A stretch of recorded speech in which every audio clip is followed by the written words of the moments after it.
Good afternoon, ladies and gentlemen, and welcome to round 6 of the BSR Mazda Monday Championship.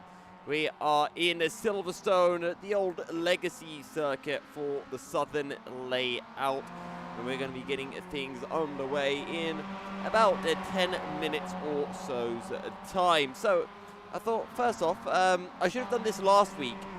I know a lot of the drivers were out there being very, very nice to me, and they had spiced up a few, how do we put this delicately, breakfast liveries just for myself. So what we will be doing is we're going to be taking a look at some liveries and seeing if we can see any breakfast liveries out there. So this is Daniel Bristow, and as I say that, I should probably switch it to the main screen. So Daniel Bristow out right now. He's got an optical livery.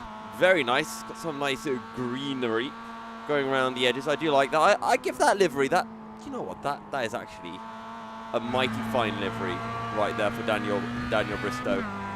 Can we see a second view of that?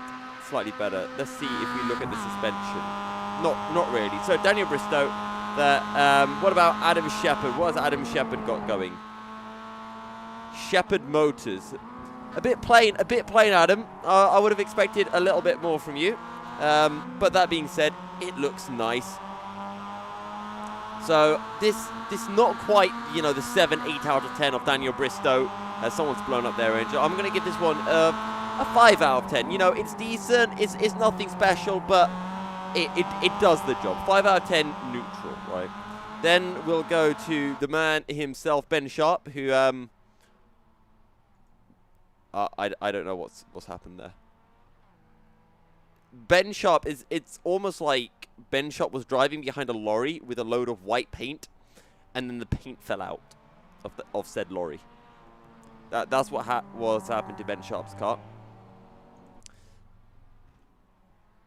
What about?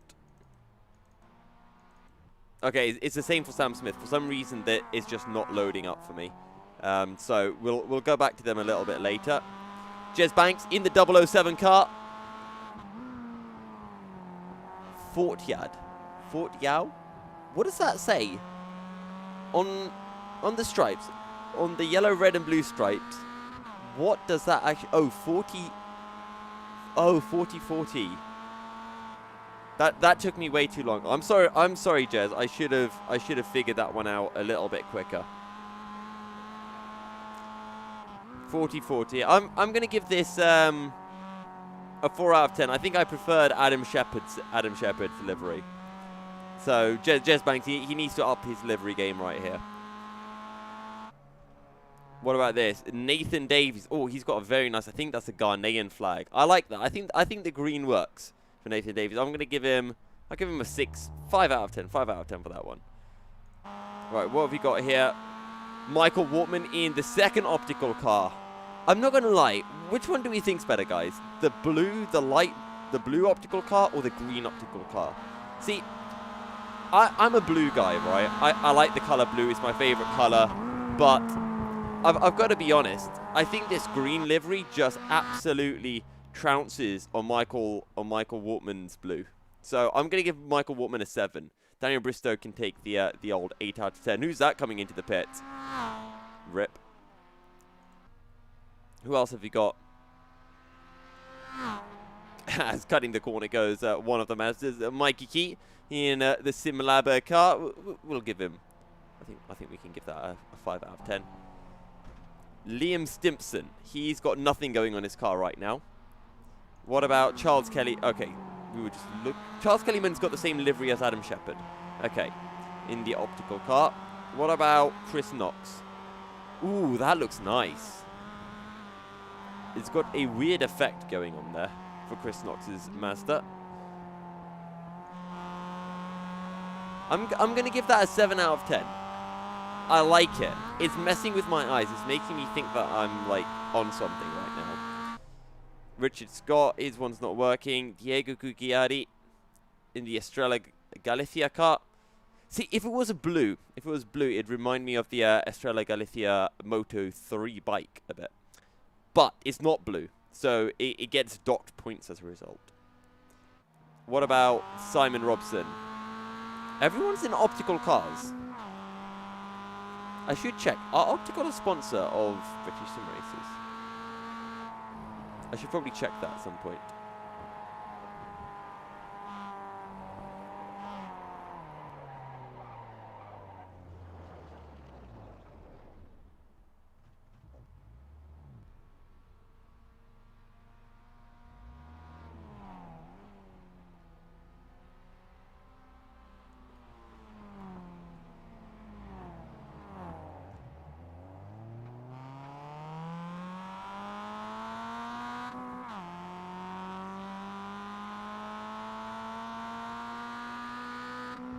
Right, let's sit on board with Michael Seal. Oh, the Cocoa Pops. To be fair, the Cocoa Pops cars do look absolutely fantastic. So, Michael Seal, he can get a 9 out of 10 for that. James Birch. Oh, are those all the different tracks on the car? Okay, I see a Donington. I see a... Is that the old Snetterton that I see as well there? I'm trying to see. The one that's just above the A on Mazda is Donington. And then just above that, I think is the old Snetterton layout. But I'm not sure. I see Thruxton. That's the one just next to the Mazda symbol. The big, well, what looks like it's an oval almost. I see Brands Hatch as well. What other circuits do I see? Is that Croft? Is that Croft above... the Alton Park Fosters next to the left headlight, right from our POV. I see a Snetterton as well. You know what, James Birch? I was going to say it was playing when I initially saw it, like 5 out of 10, but because it's got all of those tracks on it, I think that gets an 8 out of 10. I'm trying to work out what some of the tracks are, because I don't see a Knockhill. I don't see a Knockhill around. I have not seen a Cadwell Park, but then again, I probably wouldn't recognize Cadwell Park. Where is Silverstone on that? There are a few circuits. So I think that's an 8 out of 10. It'd be a 9 out of 10 if I recognized more circuits and was able to identify them quicker on that bonnet, but James Birch missing a few there, in my opinion. What is this? Knockhill Idomec. See, speaking of Knockhill, Roy Vivek has got that one sorted. That's in the background. Someone smashes right on into a wall. Let's sit on board with Johan Grimon. Snooker Pocket. Again, it's a bit plain. I'm going to give this one a 5 out of 10. Richard Holloway out at the moment in the Foster's car. To be fair, the blue does look good. Thought I was going to see a bit of bump drafting. I'll give this a 6 out of 10. I do like a bit of dark blue, bit of navy blue. What about Andrew Jebson? He's got the Royal Air Force engineering car. Michael Barry. Someone keeps cutting through here, and I don't know if I'm appreciating it or not. What about Kevin McClone? He's not loading up. Fiona Siddons in the Summer Farm Estates car. Is Alan Toon out? Alan Toon is not. David Buki. What does that say? Paddock Promotions Limits. Not bad, not bad. But again, still a bit plain. It's a bit plain there, David. I'm going to give you a 4 out of 10 for that one. I mean, to be fair, the green optical cars do look absolutely splendid. I don't know what I make of Graham Slack's car. This is... It's a bit weird. It looks kind of plain, but then it's got the black kind of feeding into the grille. I think that's another 4 out of 10 from me. Aaron Kett, just standard black. Got a little bit of red in the background, which we can see. I think I'll give that a 5. I think we've just gone through everyone. I wonder if Ben Sharp's car's loading. Oh, yes, it is. Ooh, that does look nice. But it's not quite optical. So that's a 6 out of 10 for you there, Ben. Sam Smith's car not loading up either. Okay, well... Oh, and right as I say that, this is Daniel Hunt in the DOF Beauty car, I think that says.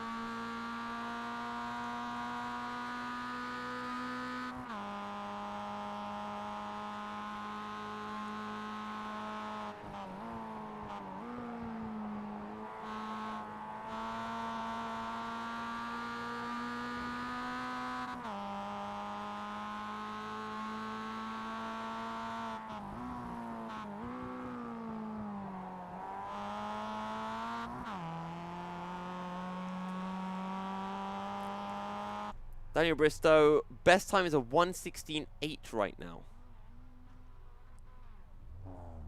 Let's see if we can ride on board with one of the drivers then. As he's throwing his car into turns of 4 and 5.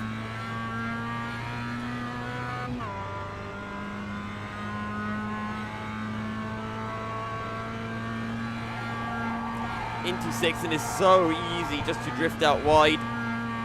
But you can just see how much commitment you have to have in the car, how much faith you have as well. Down into Beckett's third gear, back on the power as quickly as you can.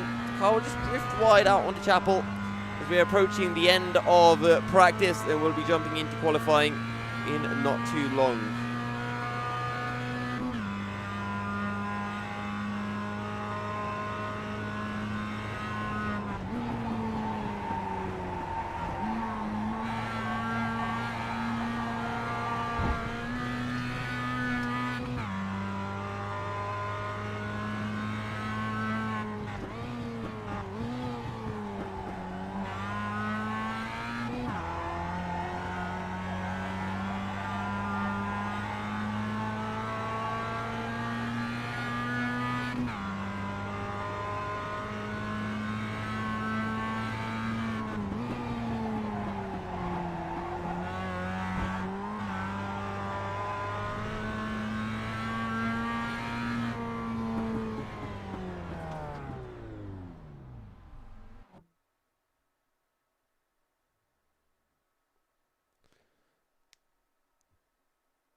Alright then, qualifying about to get underway then. 15 minutes of quali here at Silverstone South before we jump into races 1, 2 and 3 of the night.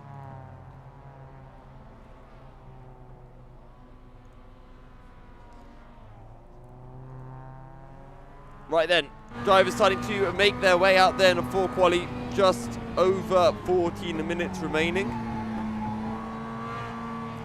We're riding on board with Steve Hansford in one of the optical cars. He's got someone alongside him actually, I think. I can hear a second car. Yes, I can indeed. And he will let the car sweep by.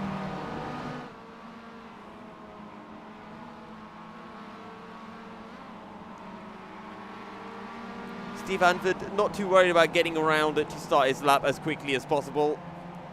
And he doesn't really need to push. Here in the Mazdas, probably your second hot lap will be one of your quickest times, as it takes a lap or two for the tyres to really warm up.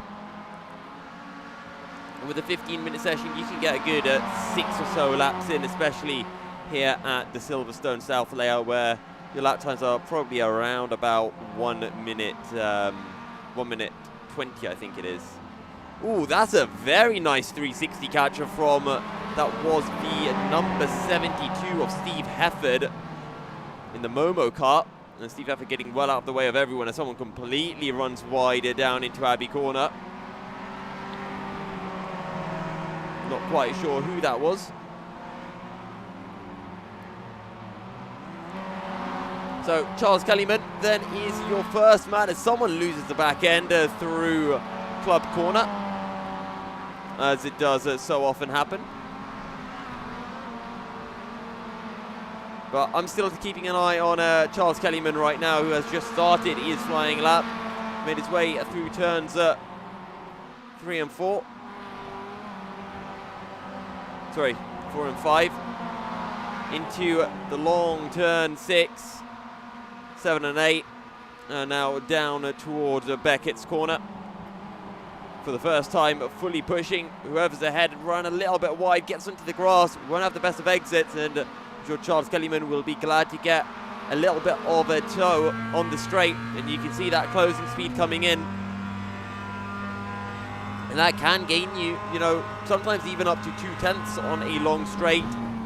But it does mean that Charles Kellyman won't have the best of runs into Stowe, as whoever was ahead, that's the number 14 right there of Johan Grimon. tries to turn into Stowe regardless of Charles Kellyman's nose, just being along the inside. Big accident ahead, and well, that was always going to end a little bit badly. Liam Stimpson then on a lap. Currently the best time is a 1:18.2.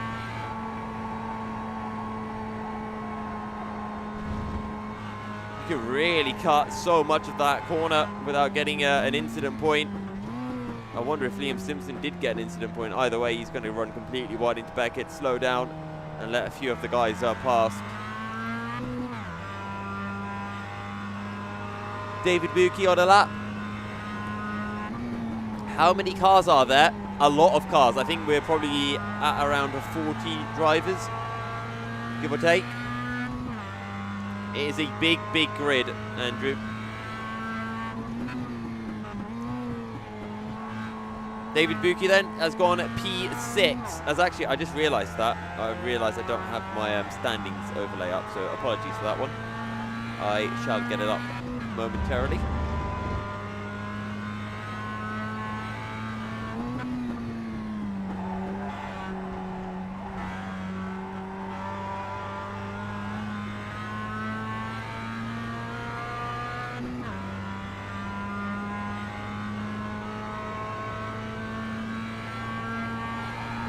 Oh no, I opened the wrong one.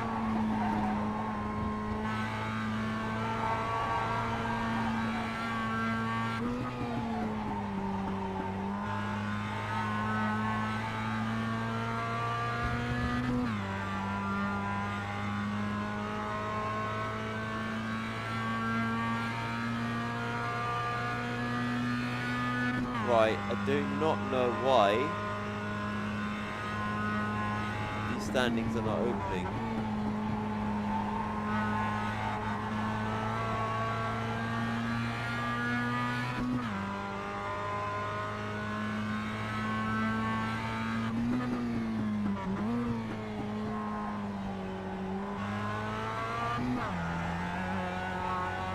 Why is my overlay not working? Right, let me just try to get this sorted.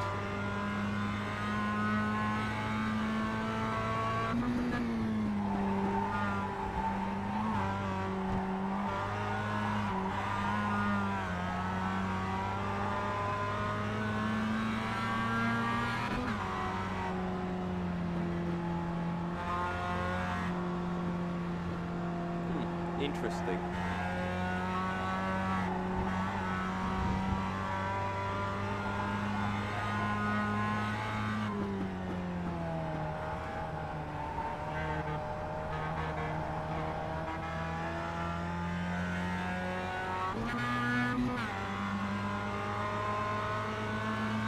I do not know why the standings are not appearing right now. So what I shall do is I shall get them up like so.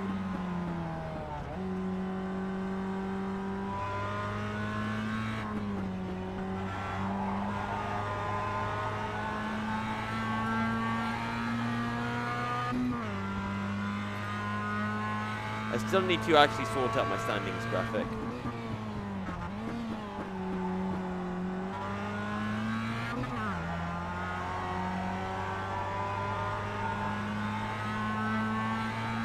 There we go.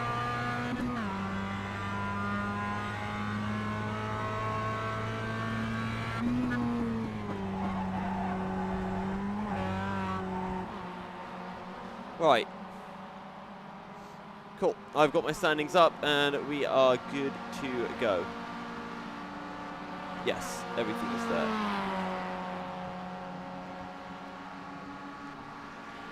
So, to everyone just tuning in, this is qualifying for round 6 of the BSR Winter Series, the Mazda Winter Series, the Monday Night Championship.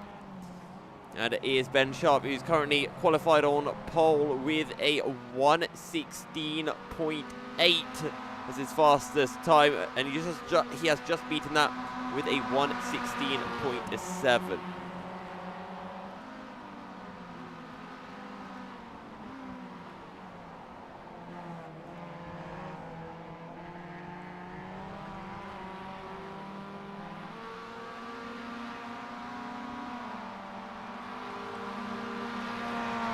Right, who else is still to do a lap? What about Sam Smith? He's usually one who's right up towards the sharper end of the field. You can see someone has spun on the entry into the S's. Down into Beckett's, it goes Sam Smith. I'm just being a little bit more careful this time because I know that my voice sometimes goes, and Sam Smith runs wide on the exit of Beckett's corner and has to cut through Chapel.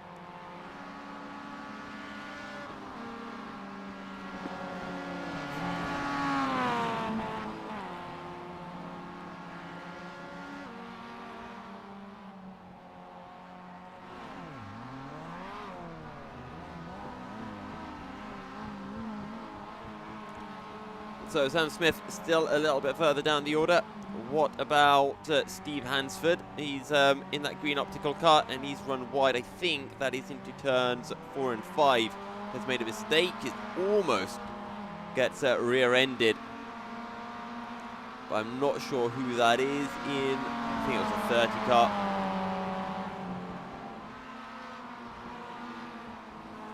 I think my eyes are playing some tricks on me. And Charles Kellyman currently on a best time of an 18.837.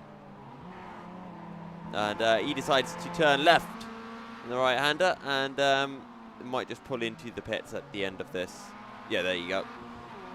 It always weirds me out, that entry, that pit lane entry here at Silverstone Legacy Circuit. It makes no sense at all.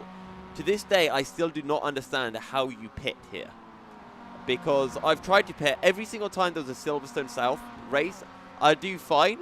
But then when I have to do a pit stop, I'd get a stop and go penalty for unsafe pit entry, and then I'd get another one because I still didn't know how to enter the pits. So still to this day, I am super confused how you enter the pits here. But as long as these guys know how to do it, that's all that matters.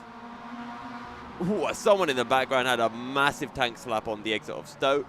We're taking a look at James Birch, who runs wide into Club Corner, and I have a feeling that we're going to be seeing a lot of these incidents throughout the race.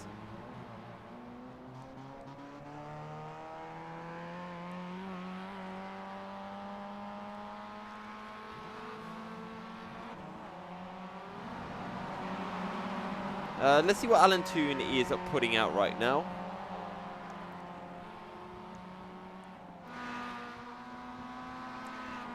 Making his way down into Beckett's, I think. And then through Chapel onto the hanger straight. Runs a little bit wide, does Alan Toon.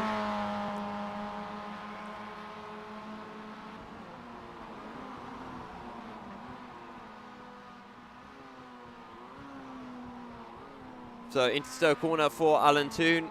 And I'm sure he's going to be wanting to get into those 19s or so. What will it be as he crosses the line? So 121.1, but an invalidated lap time. Sorry, no, it isn't. 121.1, P31 for Alan Toon. And there's a field of over 40 drivers. One driver I do want to sit with is Peter Van Gaal. He's not actually out yet. Sam Smith has finally put in a lap. He's gone up to P15 and dived on into the pits as well. 3 minutes remaining in qualifying.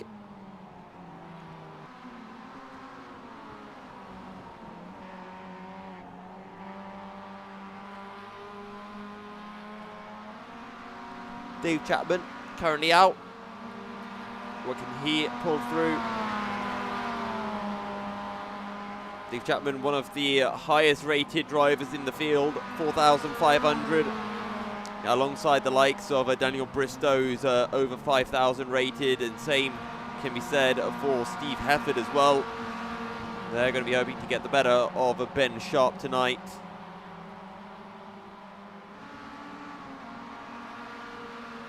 But I think Ben Sharp's rating has massively increased since the last races. That's a big incident right there. Dave Chapman running into the back of someone who I think was trying to get out of Dave Chapman's way, but Dave had already kind of committed for the inside down into Stowe corner, so he won't be too happy about that. But there you go, and he might not have enough time. Actually, he can reset to the pits and do an out lap before starting a new flag lap. That's Diego Gugliari having a bit of a wobble on the exit of a turn 5. What about Kevin McGlone? 18.5 is his current best lap time.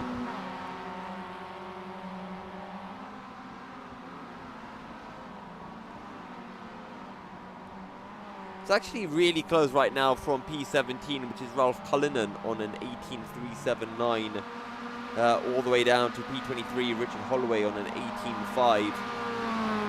And it's, I mean, we've kind of got two sets of cars. We've got the top 5 or so, and then from 6th all the way down to P14, then a bit of a drop from Tony the Tiger on that 17.82, Sam Smith on an 18.0, and that's where this whole group of cars from Sam Smith all the way down to Michael Barry, who's currently 25th in that 675 car.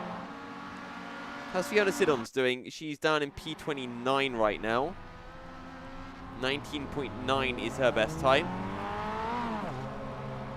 With 30 seconds remaining, everyone in the pits will now no longer be able to complete a lap. Everyone just starting a lap won't be able to get their lap time done by the time the session comes to a close. Daniel Bristow's in the pits, just bangs. Dave Chapman is about to complete a lap. What will it be? It's not going to be an improvement for the Dave Chapman, 17.462. Not going to be able to improve. And that is his session done. What about Sam Smith? He's making his way down into the S's before Beckett's. So he's going to have to settle as well.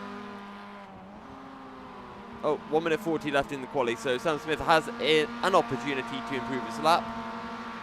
Let's see if he can pull it through.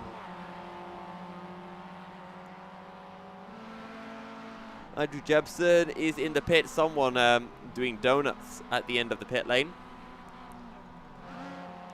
But anyway, let's keep an eye then on Sam Smith, what he can pull through. Daniel Bristow at the moment with that provisional pole of a 16.723, 7 thousandths quicker than Ben Sharp.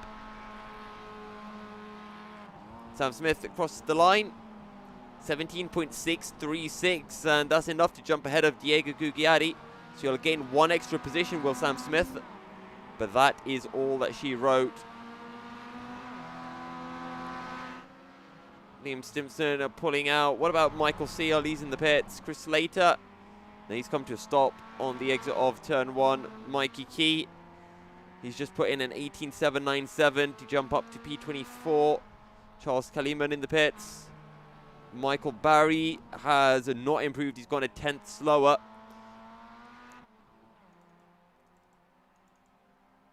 And I think that is pretty much everyone done.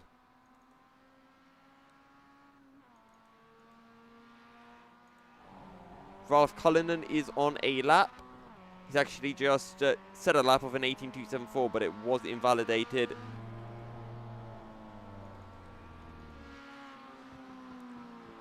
And that is qualifying done and dusted, ladies and gents. So it is Daniel Bristow who has a claim pole from Ben Sharp and Adam Shepherd. And we'll wait for the grid to reform before we can jump on in with the race.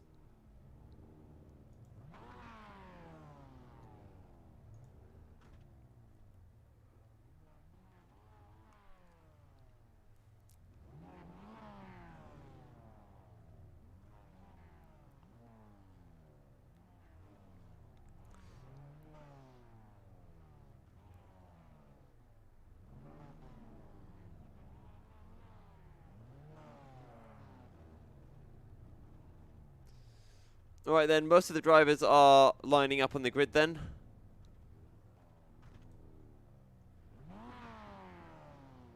Right, where is our pole sitter? Well, Daniel Bristow is on the grid. He will be, of course, lining up on pole, with Ben Sharp alongside Adam Shepherd and Daniel Hunt making up the second row of the grid.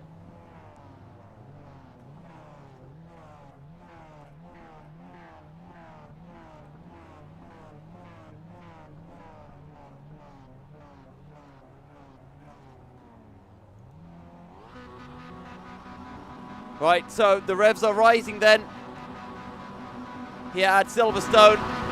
Daniel Bristow on the front row of the grid. And we are racing, and it's a really good start from Ben Sharp. He's going to be practically alongside on the run and down into turn 1. He'll have to slide behind us as a P5 running really wide and will be dropping down the order. I think that was a Daniel Hunt. Daniel Hunt down now to a P9. Someone's cutting through a club corner. Dave Chapman will have to slot in behind Jos Atkinson. What about Nathan Davies right now in that number 16 car with the Ghanaian flag on it? He's up into P5. But Daniel Bristow very close to the back of Adam Shepherd. And Roy Vavake coming under some pressure from Daniel Hunt, who has Dave Chapman and Diego Gugliari right behind him as well.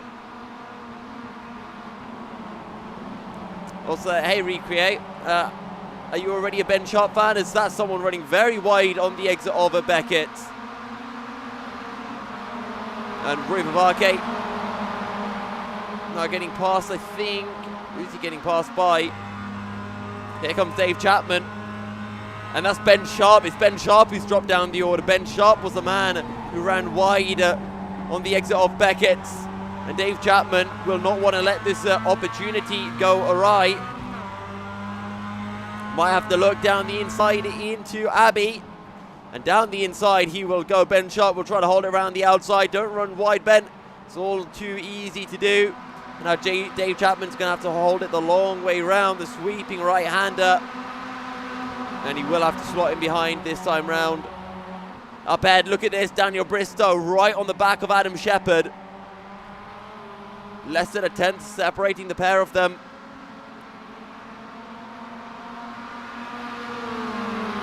"20 drivers out on circuit at the moment.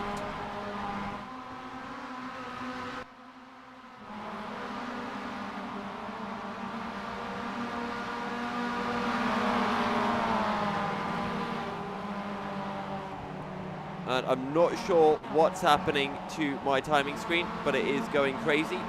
That is all I know. My timing sheet can only work out the top 20 drivers, but Adam Shepherd coming under pressure from Daniel Bristow. Daniel Bristow on the outside into Stowe Corner. Does he have the bravery? Well, he's going to be having Steve Hefford coming up alongside him in a second, as does Daniel Hunt, who ran wide through Stowe in the background.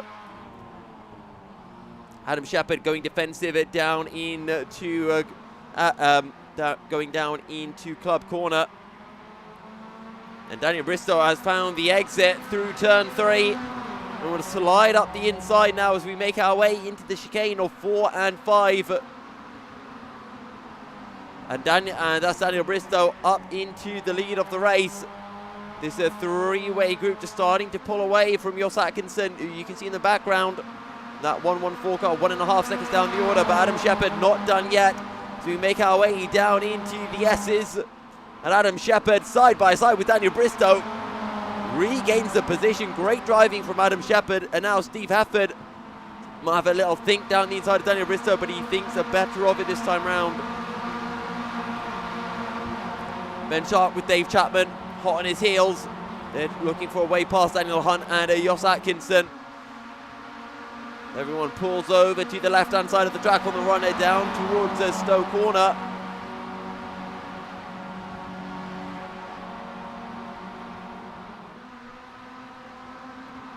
No changes for position just yet.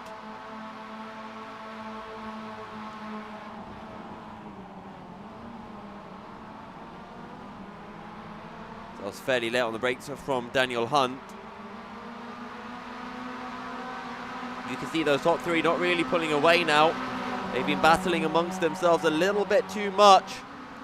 And now Jos Atkinson will be getting that little bit of a tow. Will be starting to close up. Just 1 second behind right now is Jos Atkinson. And these 3 need to work together to try to bridge that gap. Speaking of working together, Adam Shepherd and Daniel Bristow have pulled 8 tenths to Steve Hefford. So they know that they need to start pushing. That's exactly what they're doing. Fastest lap of the race currently, Daniel Hunt a 16.8. Says Ben Sharp did a 16.5, but I think that was an invalidated lap time. Indeed it was, and here we go then. Daniel Hunt on the inside of Jos Atkinson into Stowe corner and pulls it off nice and sweetly, and Ben Sharp will follow through as well. And Dave Chapman might even want to be getting his nose into play. Jos Atkinson down the inside of Ben Sharp, could have a look, but might have to think the better of it, as round the outside goes Dave Chapman. And Dave Chapman will now have the inside and pulls off the move on Jos Atkinson. So only way back for Jos Atkinson down into turns 4 and 5. Little left from Jos, just being careful not to run into the back of Dave.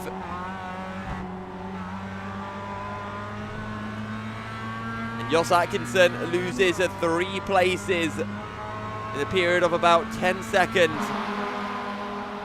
Ben Sharp is pushing. 9 minutes remaining here at Silverstone for race 1 of the night.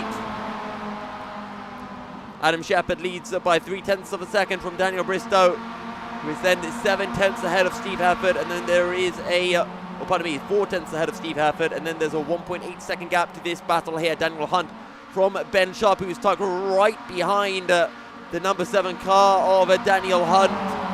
Can he have a look down into Stowe corner? Not this time. Dave Chapman all the while just waiting for an opportunity to present itself. He's been patient so far in the race. Maybe he just needs to show that patience just a little bit longer as well.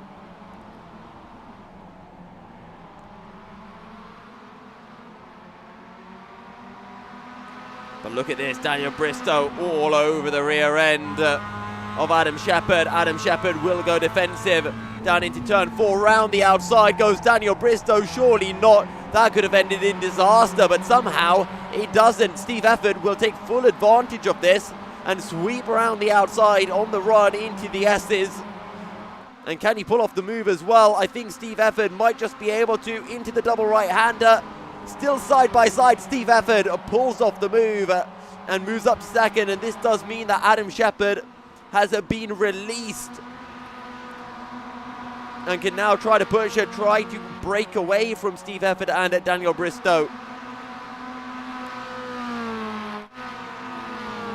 As Dave Chapman has now got past Ben Sharp, who's made a bit of a mistake. I think he's cut through Beckett. He's had to pull over and let everyone through. I think that's a case of having that corner cut and being told by the game to slow down by a certain number of seconds. Now Ben Sharp, not what we usually see from Ben. Few mistakes coming through this time round after what was a magnificent drive back at Donington and at Snetterton the week before. Silverstone clearly his Achilles heel in the championship.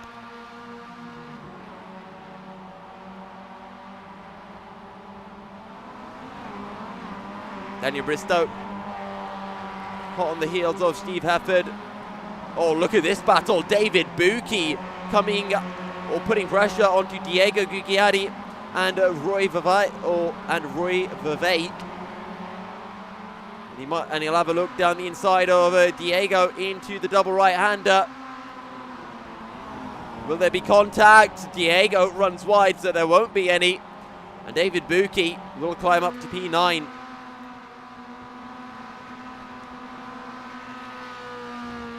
Keep the comments coming in. Would be interested to hear who you think is going to be taking the win now. We saw the prediction for Ben Sharp not too long ago. But after a few incidents, surely that's all changed, as Nathan Davies is going to have a look down the inside of Diego Gugliari. And he pulls off the moon. Oh, it's the, what are they called? Palabearers. Is it Palabearers? It's the coffin dance meme, guys, on the side of the car. The Ghanaian, I always thought it's the Ghanaian Palabearers. Is it Palabearers? I don't know. You custom recreate, you 100% did. See, you know what Nathan Davies should have on his car to make it look like they're holding him up?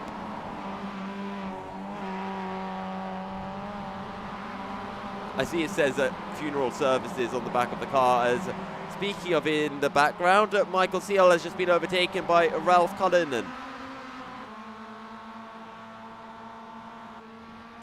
I just want to take a look. Master Funeral Services. I like that. I do like that indeed. Well, Daniel Bristow closing back in onto Steve Hefford, and Adam Shepherd has not been able to pull away so far.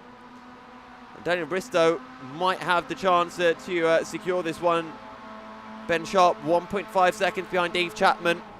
And Daniel Hunt is closing in. He's now within a second of the top three. And that's the first time anyone has been within a second of the front three since the opening lap of the race, I think.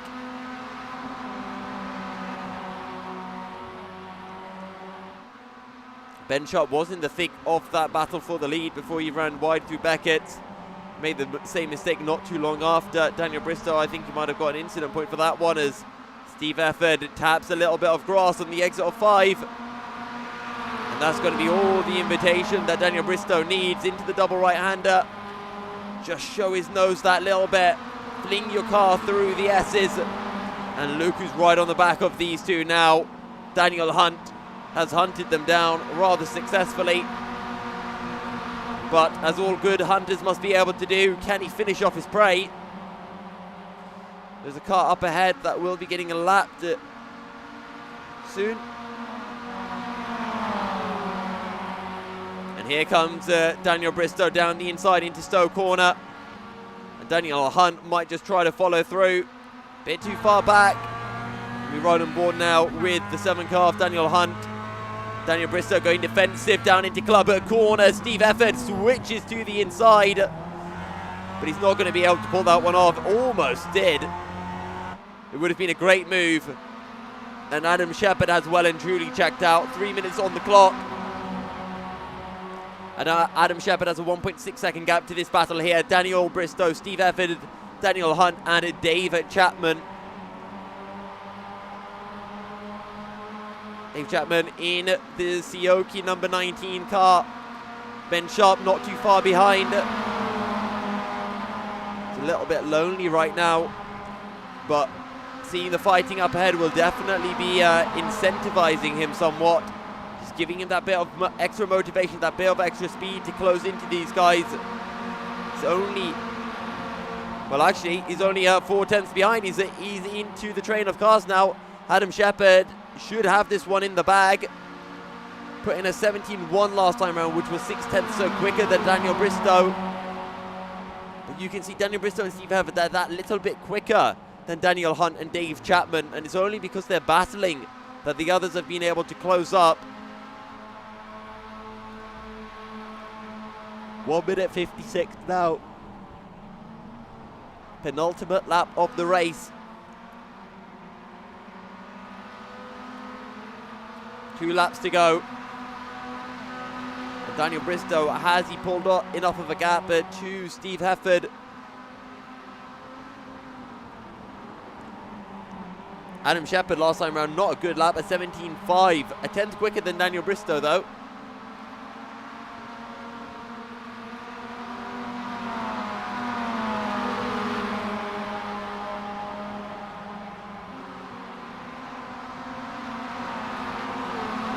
Look at Daniel Bristow's car flying over the bumps.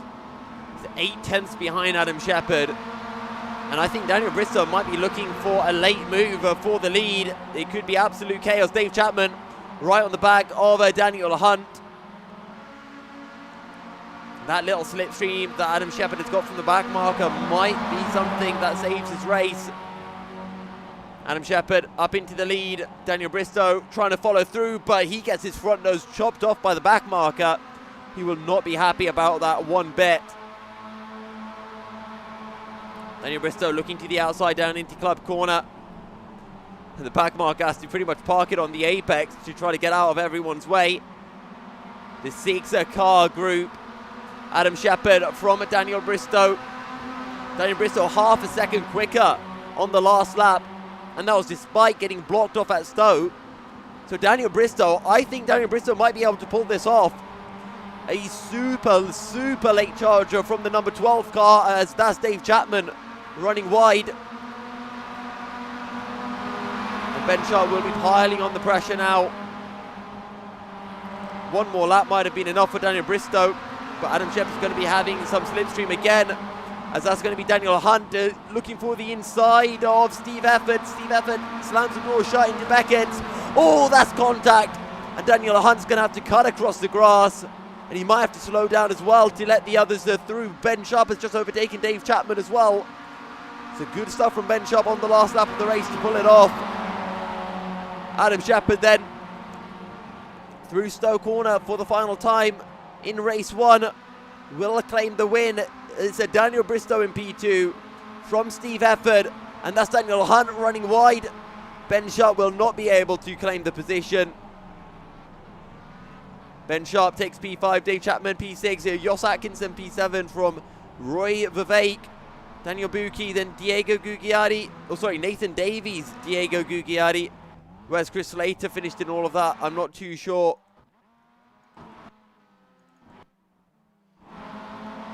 And then Johan Grimm on P12, I think is Simon Robson.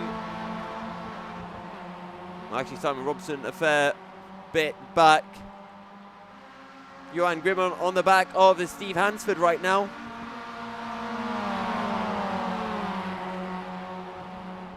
But will not be able to find a way through. I do apologise, my timing tower has gone a little bit crazy.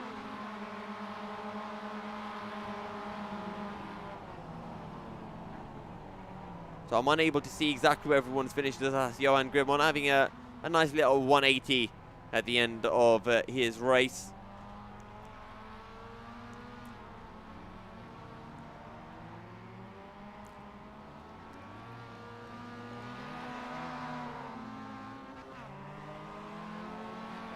All right then, so on that note, we shall go back to our multi-screen. And this also means it is time for us to pick a, let's call it a rotation number. So, without further ado, where is our multi-screen? Transition, right. We are going to be doing it between P15 and P40. Right, are you ready now to see what number we're going to get? Also, I need to exit iRacing as well while I'm at this, because it'll be a new server for the second race of the night.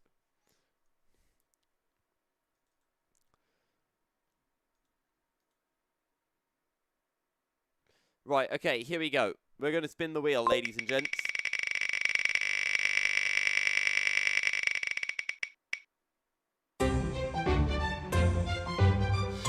P40 it is. Right, I shall put that in the Discord chat.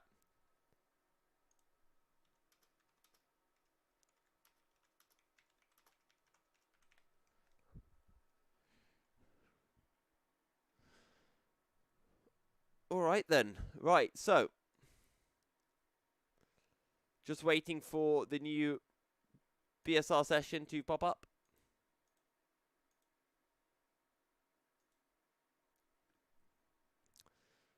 But race 1 was a little bit crazy, I guess. As that's Adam Shepard. Let's see if we can drag him in. We can. Adam, can you hear me? Yes, hello. Well, that looked, I wanted to say a comfortable win, but it looked anything but, because you were coming under pressure for quite some time. Yeah, it's a tricky one. The tow around there is worth quite a bit. So I knew when I had a lead, it was just trying to stay consistent, because they're going to come back at me. So I was wishing the laps away, put it that way. And we've been seeing, or I've been seeing a lot of people having issues, especially through the chicanes, and I do know you really have to throw the car in. Just how close is it always, lap after lap, having the car right on the edge through, you know, from turn 4 all the way down into Beckett? Yeah, it's tricky. You get quite a bit of understeer here, so you're having to set the cars up loose, which then means you're fighting them, especially on the early laps, which is where I took advantage of Ben and and Dan sliding around. But it is tricky. Now you're kind of holding onto the seat every time you go around. Well, I've got the grid reverse number up. It's P40. So what do you think you can do in race 2 from P40? Just have to go full attack and see where we get to. I suspect there's probably going to be quite a few incidents up ahead, given how narrow it is at places. So just try and stay out of trouble and do the best I can, really. And finally, you mentioned as well that the slipstream's pretty big here. Does that mean it's easy to overtake, or do you just get a long slipstream train? I think it's going to be easy to overtake. The guys in qualifying, there's like a kind of a 10th.5 between us. And then the guys behind then caught me from a 2.5 back. So I think it is going to be a bit of a train, but no one's really going to be able to break away. So it's going to come down to a lot of racecraft. So hopefully it should be fun. Well, best of luck in your second race. Thank you. Cheers. All right, that was Adam Shepherd that we were just speaking to. Oh, I need to stretch out a bit. Been a long night. Right, we are just waiting for the new session to pop up. Sessions? No sessions are up yet. Okay. I need to have a break screen. I keep saying this every week. I say it. I need to make a break screen after the race and before we jump into the second race. But alas, we can't. I mean, I could just throw it to a break right now, to be honest. What else do we have going? The Wheel of Death. Yes, Dave, it is the Wheel of Death. And the Wheel of Death says, let's have lots of death, because P40 is the grid switch number. But I think on that note, what we will do is I'm going to do a bit of a naughty, to be honest. And I'm going to go back to my break screen, because I am lazy. Ha ha ha. And I will put down it for 45. I think by that time, actually I'll put it down for 50. Why not? So, we will be back in just a little bit. Just a little bit. And when we're back, we will be bringing you round 2, or I should say race 2 of the night from round 6 of the BSR Mazda Cup, the Monday Championship here at Silverstone. Stay tuned.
Welcome back, ladies and gentlemen, as we get ready for race 2 of the evening.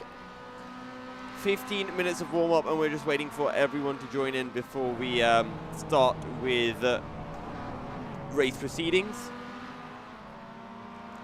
Remember, it's a grid reversal around P40, which means your race winner from race 1, Adam Shepard, will be starting down in 40th place. And that might make things very, very interesting indeed. The likes of Daniel Hunt, Ben Sharp will all be down towards the back as well. And maybe we could be in for a surprise winner with a field as big as what we have tonight.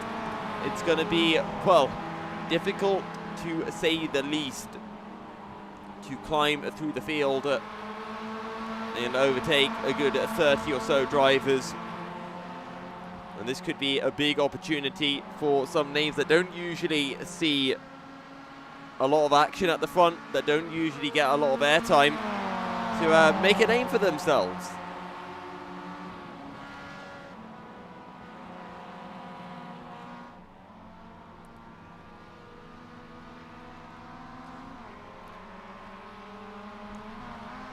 As always, feel free to comment in the chat on who you think will be taking the spoils today.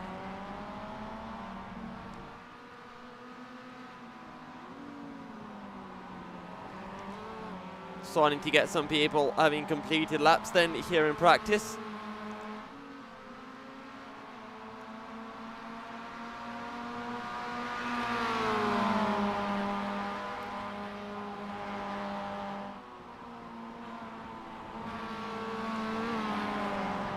We were lucky enough after the race to speak to Adam Shepard, and he was talking about how much slipstream you can really get here, and even though you can pull almost a second away, the car behind will still be getting a very slight drag, and it just helps them to close back up. But on the same note, he said that it'll be difficult to win from all the way down in P40, but overtaking is not difficult, so we should be seeing the likes of Adam Shepard and Ben Sharp really, really fly up the order. Of course, Dave Chapman will be in that as well. Steve Hefford looked fairly quick. I'm trying to remember everyone who was in that front end group of 4 or 5 drivers. Daniel Bristow will be up there, of course, or towards the back might be a more appropriate way of describing it.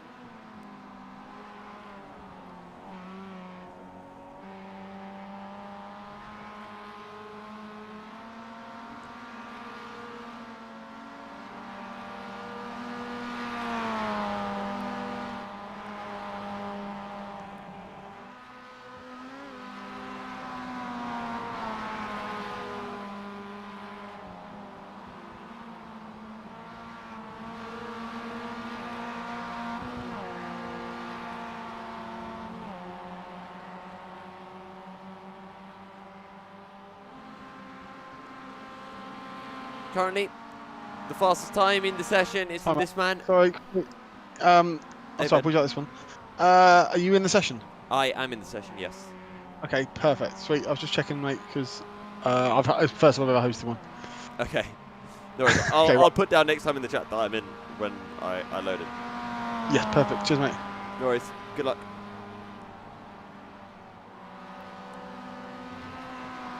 All right then. So that would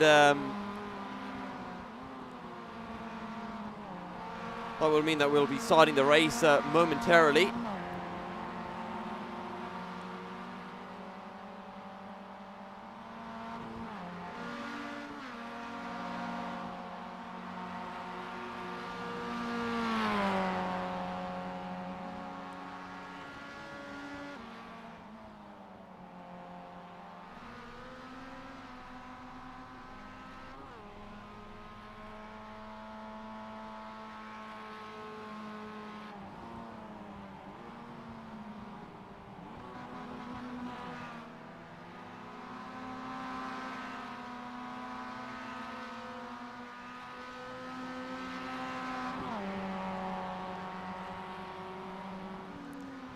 Right, so Ben Sharp, are is there any other bends? Are there any other bends? Let's take a look. Let's take a look for you.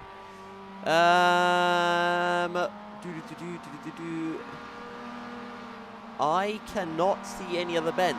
No. There is only one Ben. It's the one and only Ben. Ben is Sharp himself.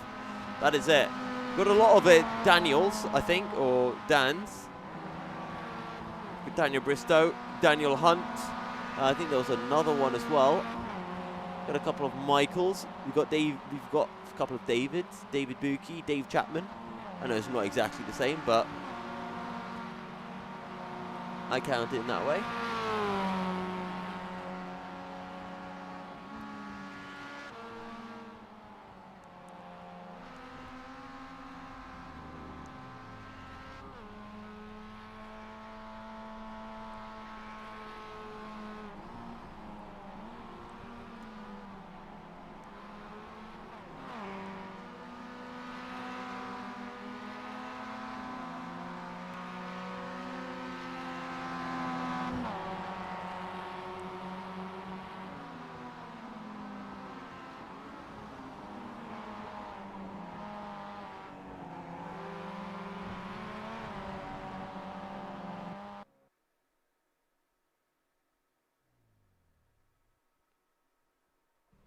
Then I'm gonna give to stake back in on Mr. Sharp.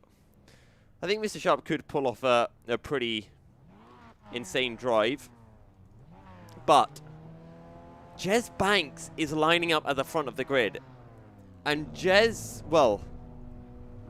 Banks is quick.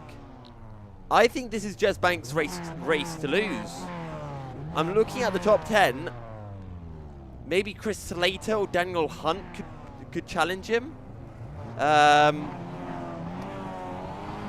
don't know. Let's see. The revs are rising here for the second race of the night. Jez Banks from Simon Skirton, Robert Noble and Aaron Kett on the second row of the grid. As the revs rise, we are racing. It's a great start from Jez Banks. Not so good from Simon Skirton. And Aaron Kett might be having a little think about a move down in P4. He's run wide and he's going to drop down the order. As up ahead, that's Robert Noble who spun reverses out of the way fairly well to avoid what could have been an absolute huge cluster. Oh, comes back right at the wrong moment, and that is a big incident that then happened through a club corner. But Jez Banks still leads. Look at the gap Jez Banks and Simon Skirton have over this man here, Robert Noble. Sorry, it's not Robert Noble. That is absolute chaos down there. And people are not making through it alive. Oh, that's a big incident in the background, and someone has lost their front right wheel. Whoever just came through, big incident. We're getting a few cars appearing and then disappearing from our screens. Jez Banks still leading from Simon Skirton, Robert Noble, Aaron Kett, Fiona Siddons, and Alan Toon as that is spin into the S's. Get on the brakes. And indeed he does. Whoever's in that SimLab car. Should remember the name, but I do not. Barry Gibb in the number 55 car. 3 abreast. I think that was Dave Chapman that they just overtook. Barry Gibbs in the middle of 3, and it's going to become pretty much a 4 wide into Stowe. Oh, that was always going to end terribly wrong. And that's exactly what happened. Simon Robson, more incidents into Stowe. And it is absolute chaos here at Silverstone. Absolute chaos, doesn't even quite cover it. Oh, that's a shunt in the rear end on to Simon Robson. How's Fiona Siddons doing? Fiona Siddons has a drop down in that Foster's car, I think.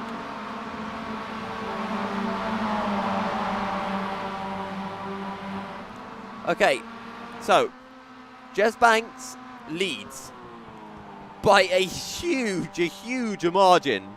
3 seconds to Simon Skirton. And then it is a Michael Barry of all people who is in the P3. I see Michael Barry of all people. I mean, he's not slow, but he's having a good drive. And then you've got Sam Smith here having a bit of a battle with Johan Grimon. We'll hold on to the position. What about further down the order? Ben Sharp and Adam Shepherd are up to P15 and P14 respectively. And Adam Shepherd is going to look for a way through on Ralph Cullinan round the outside of the hangar straight. And Ben Sharp is going to try to follow through. Somehow, the pair of them, having not been involved in an incident, Ben Sharp's rear end almost gets tagged by Ralph Cullinan. But Ralph able to keep his nose out of trouble. Is there any damage on these two, as we're seeing Steve Hansford, sorry, not Steve Hansford, that's David Buki on the inside of Dave Chapman.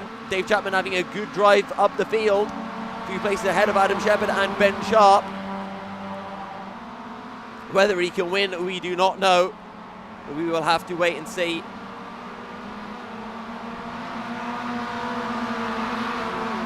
It's currently 16 seconds down on Jez Banks. 12.5 minutes remaining, which equates to something around 9 laps. So he needs to get about 2 seconds a lap.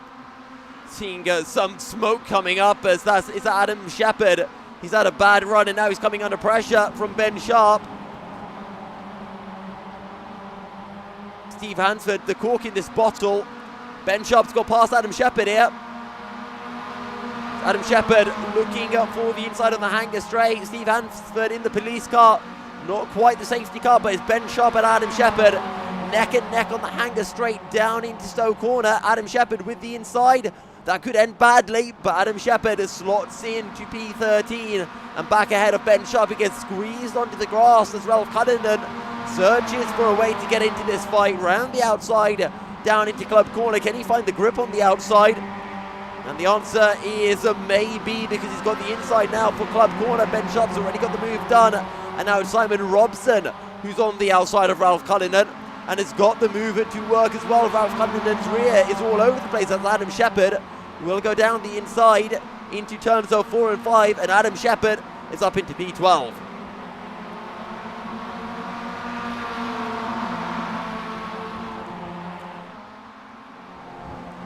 And that's Ben Sharp now having a look at Steve Hansford round the outside into the S's. And he just has to slot in behind. Oh, that's a big, big incident. And that was Ralph Cullinan, I think, getting tangled up with, I think, Simon Robson. As in the background, Liam Stimpson going down the inside of Simon Robson. Bit of a touring car move, squeezing his way past, forcing his way past. But look how far Adam Shepherd has already pulled from Steve Hansford and Ben Sharp. And Ben Sharp finally is going to be able to find a way through.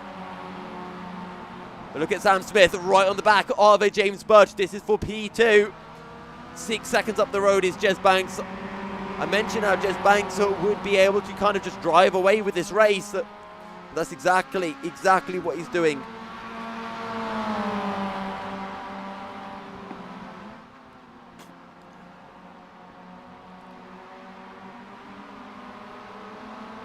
In the background, that's Simon Skirton on the back of Steve Efford. But look at that gaggle of cars as Johan Grimon has made contact. And that, I think, was with, that was Andrew Jebson. Adam Shepherd's been caught up in it as well. No, Adam Shepherd was having such a good drive and has been caught up in that incident.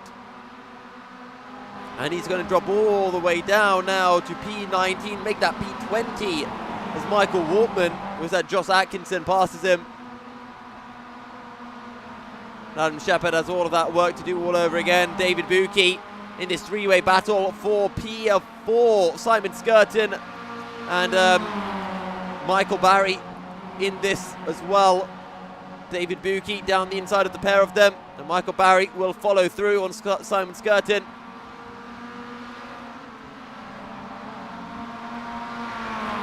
Job done. What about Johan Grimon? A couple of tenths down on Andrew Jebson. James Birch has been passed by Sam Smith. Sam Smith now 10 seconds down on Jez Banks. 10 seconds. Jez Banks is flying. We know he's got pace. We know he's quick. He's not one of the quickest, but he's still top 10 material. And, well, he's just been handed this win on a platter.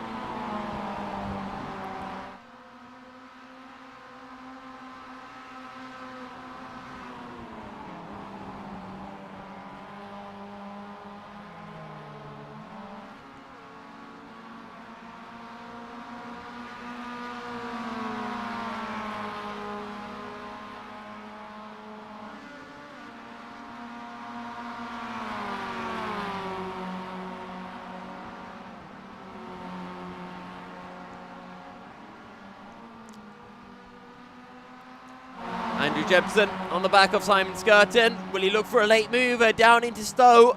I think he will. Simon Skirton slams the door shut. And in the background, Ben Sharp closing in on Johan Grimon. He'll go down the inside, down Vale and into Club Corner. Ben Sharp up to P9. Adam Shepherd has dropped all the way down to P24 now. Sorry, P18. He's just gained a position. Dave Chapman only a couple of positions behind Ben Sharp, but Dave Chapman, I think, was involved in that little incident a few laps ago into this corner right here, turns up 4 and 5. And Dave Chapman moves up to P10, just one position behind Ben Sharp.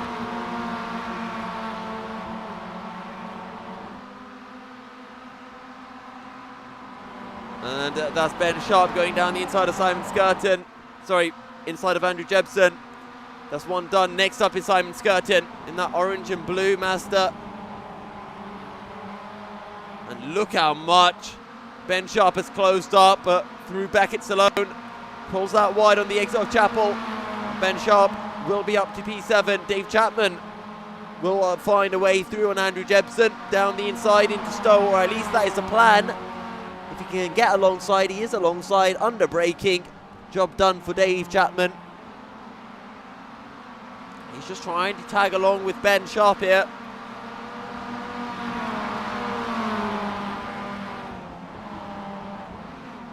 Sam Smith on the last lap, 4/10 slower than Jez Banks.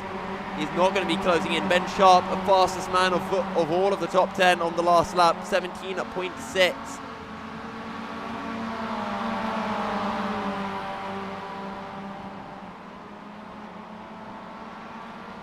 In fact, the only other man who was in the 17.6 last time round was actually Steve Hefford. 2 seconds behind James Birch, and here comes Dave Chapman on Simon Skirton.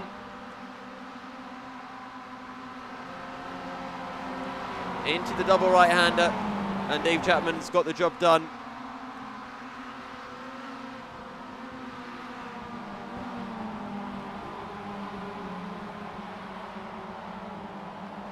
As running wide up ahead, I think that's not David Buki, that's Steve Hefford who's made a mistake. Or was it Michael Barry? It's Michael Barry. Wait, never mind, it's just a back marker. Back marker in the little car. Oh, don't hit him! Ooh, I thought for a second Michael Barry might have just been snagged into Stowe. Oh, look at this, Ben Sharp and Michael Barry. This one's for position. Outside into Clubber Corner, he'll look for the switchback instead, or let's sit on board with Ben Sharp as he searches for a way through on Michael Barry, who's currently sitting in at P6. And you can definitely see Ben Sharp finishing at least 5th in this race.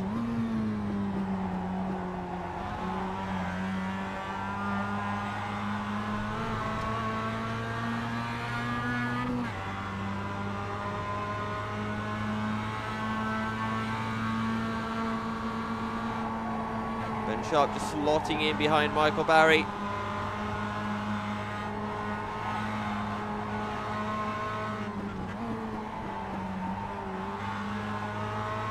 No way through just yet.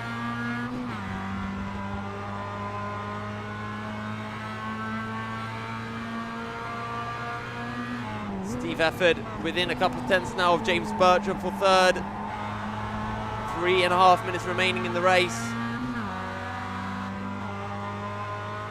Can he have a go down into Club Corner? He's a little bit far back. And he'll have to slot in behind this time round.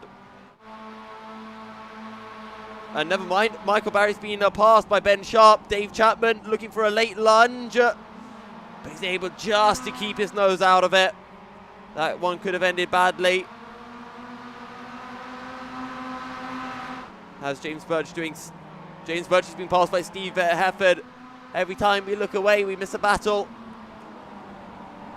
And Ben Sharp now on the back. It's that, I can't read what number that is, but the little car runs wide through turn 5. And this is going to give Ben Sharp the opportunity that he needs to get past the back marker and get onto the tail of David Buki.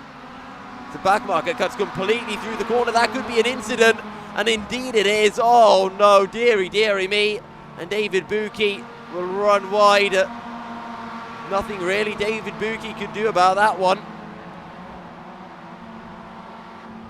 And David Buki will drop down 3 positions. It loses out to Ben Sharp, Dave Chapman and Michael Barry. Steve Efford right now, fastest man on circuit.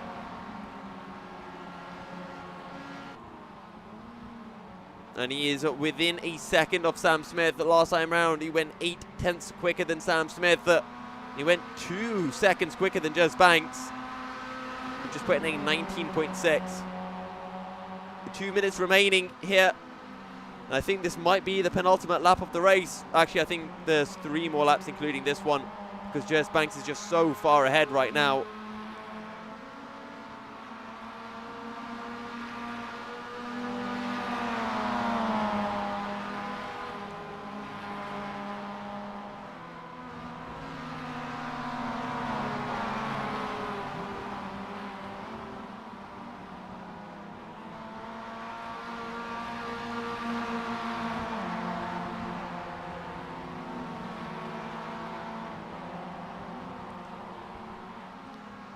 In the background, you can see Ben Sharp and James Birch. Well, actually, just James Birch, really.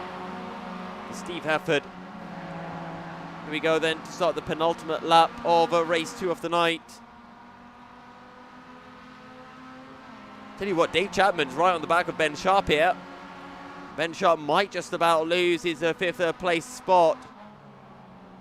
I'm going to stick on board with this battle for a little bit longer. Steve Hefford on James K. Birch.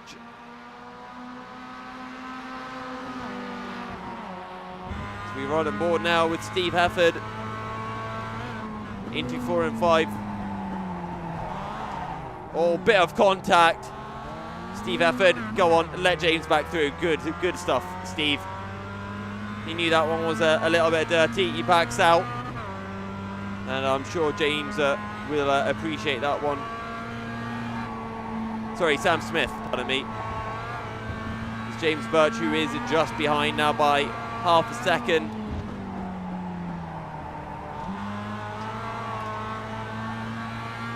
Surely this is it. Steve Efford's got the run. He's got the slipstream. There's a back marker up ahead. Jez Banks has crossed the line. He started his final lap of the race. And he's done it with about 3 seconds to spare. Wait, never mind, that's the end of the race. Steve Efford hasn't got it done. That's a bit of an issue with the timing. We should have had 1 more lap, but we will not. As one of the back markers slams on the brakes. Dave Chapman will not be able to find a way through Ben Sharp in the end. Michael Barry takes P6 from he takes P6 from David Buki, who was trying to come back after getting forced off the track by one of the back markers. How did Adam Shepherd do? Only able to make P16. Daniel Bristow P15 and Liam Stimpson P14. So Adam Shepherd and Daniel Bristow, 2 of the quickest drivers, not able to get any higher than 15th and 16th.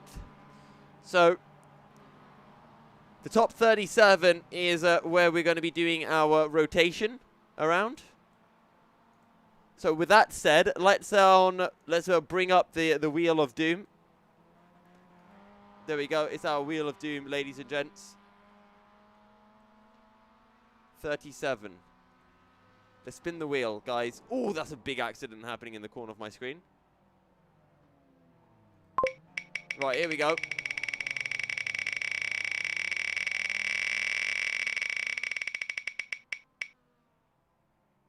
There we go. It's on 37. Literally last. Almost P15.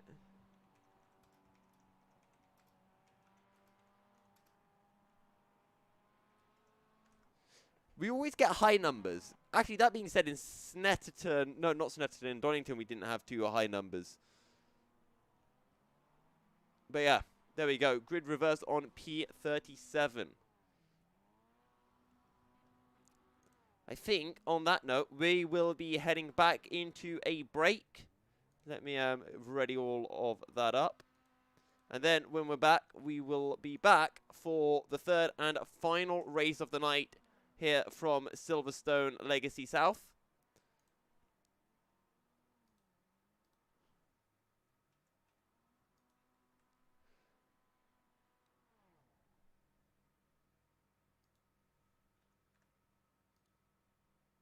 Okay, right, I'll see you guys in about 7 minutes' time.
Oh, right. Well, regardless, I've brought us back, and I'm here with Jez Banks. Jez, you made that one look easy, didn't you?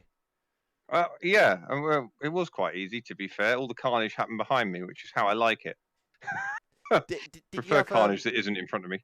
Did you have a little wry smile there when you looked in your mirror going through turn 2 and you saw literally the entire field explode? To be honest, I didn't, because my setup, it's the same one that a few of us use, and it is like driving on roller skates for about the first lap and a half. So what I was doing through turn 2 was hanging onto the car and hoping that I didn't get nerfed by the guy behind me. I started to enjoy it about halfway around the first lap when I realised that most people had naffed off, stroke hit the wall. I think it was when I realised that the guy who had been in 15th place was now in 4th, sort of gave an indication as to what had happened. Yeah. I mean, what was kind of going through your head then through the race when you had that gap? Was it, push, I want to try to get quick laps, or was it just Sunday stroll?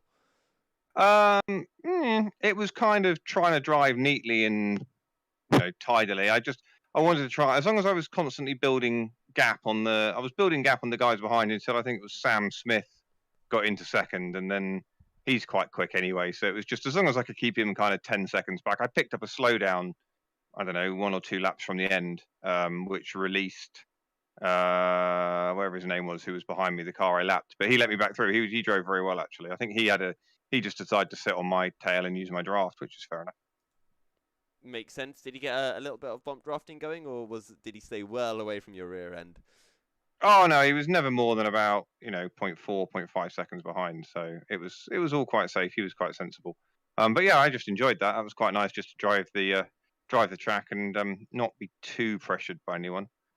So although I think the next race might be a bit different. Well, when I spoke to Adam after he took his win, he got a grid reversal of P40. I've rolled for you a grid reversal of P37, which was literally dead last in the race. So, what do you think you can do? You are too kind. You're most welcome. We've got to do it again, but what do you think you can do from dead last in the third heat? Well, in race 1, I accidentally started from the pit lane and got up to about 21st until I got taken out by someone rejoining in the most spectacularly stupid way. So I don't know, if I can keep my nose clean, I should probably be able to get. If no one has a massive pile up, I'd think sort of top 20. If there's a huge pile up at turn 2 again, who knows? Maybe top 10, top 5, something like that. We'll see. So what's the strat to stay out of trouble then? Is it just go slowly, or is it pedal to the metal and hope for the best? With my setup, the first lap and a half is just try and stay out of trouble. The car comes end of the race. The car is brilliant. It's very gentle on its tires, but the flip side of that is it doesn't warm up very quickly. Well, we look forward to seeing you keeping your nose out of trouble and seeing you climb up the field. And best of luck.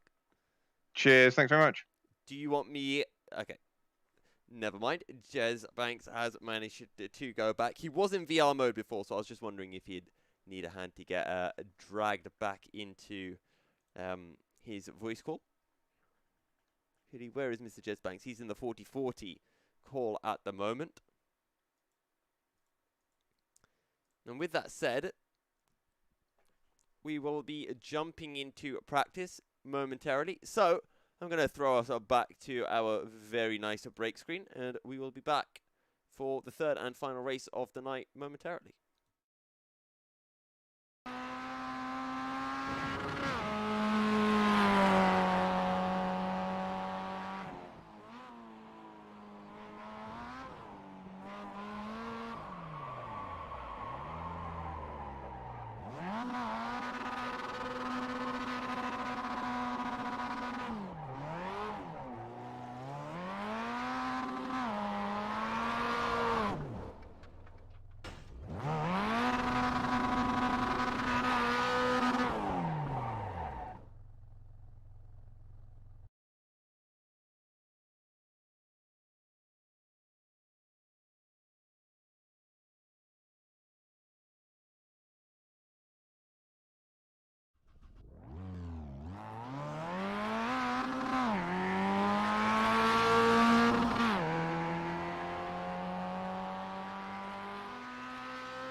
Welcome back, ladies and gentlemen, as we get ready for the third and final race of the night here at Silverstone South Legacy Circuit. And well, this one I'm pretty sure is going to be an absolute cracker. Thank you for everyone, or thank you to everyone who has stuck with us all the way until this point. I hope you are enjoying the show, enjoying the racing. Race 2 was certainly chaos reincarnated. But let's see what gets brought up in this third and final round of the night.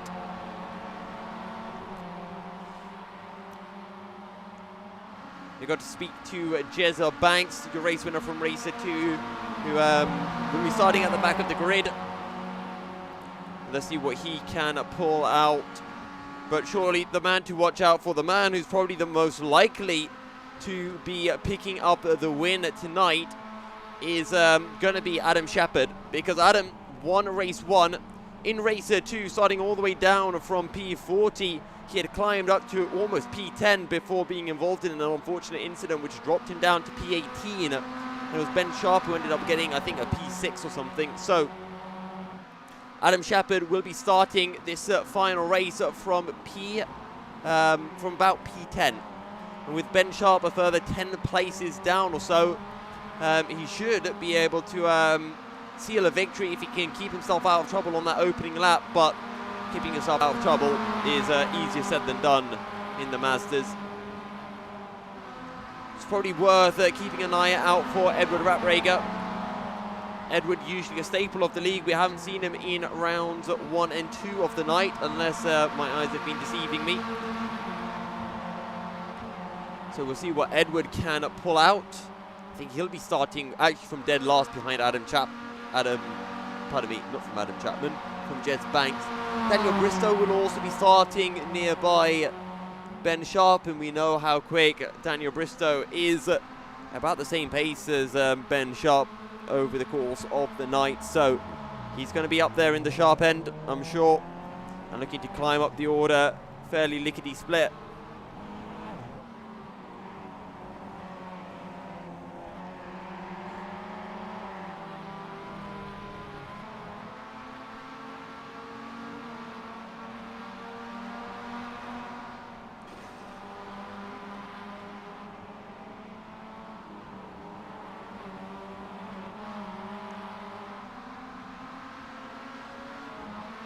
So that's someone reversing back down the grid a bit as Edward Raprager comes flying past.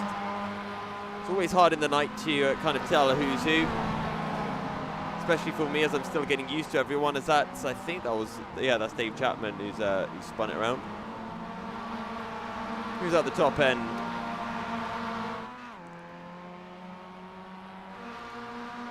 Currently it's Ben Sharp who's put in the fast time, and he's put in a time of a 16.9 here in the floodlit circuit of Silverstone. Actually, I say floodlit. There are no floodlights. It's pitch black out here. It's just the lights on the cars that are keeping everything illuminated.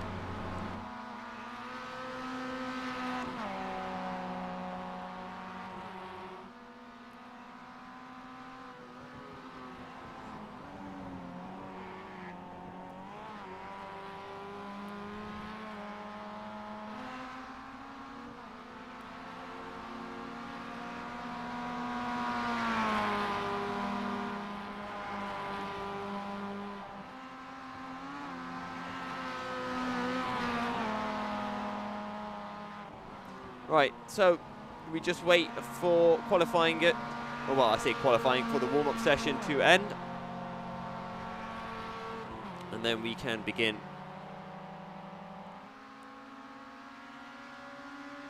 For the race here at Silverstone. Been rounds or races 16, 17 and 18 of the season. We've had 16 and 17, and 18 is about to get underway as the drivers start to line up on the circuit.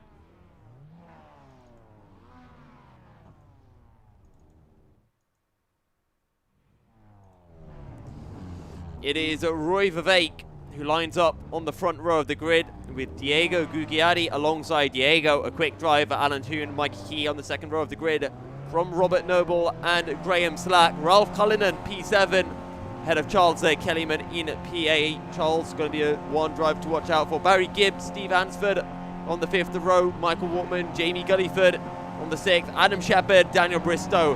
That is a powerful 7th row, but the revs are rising for round 18 of the season, race 18 I should say, and it's lights out and away we go. It's a great start from Diego Gugliari as Roy Vivek doesn't quite pick up speed, and Diego, what are you doing? That's the wrong line into turn 1. A lot of drivers taking the wrong line in the darkness causing absolute chaos here at Silverstone.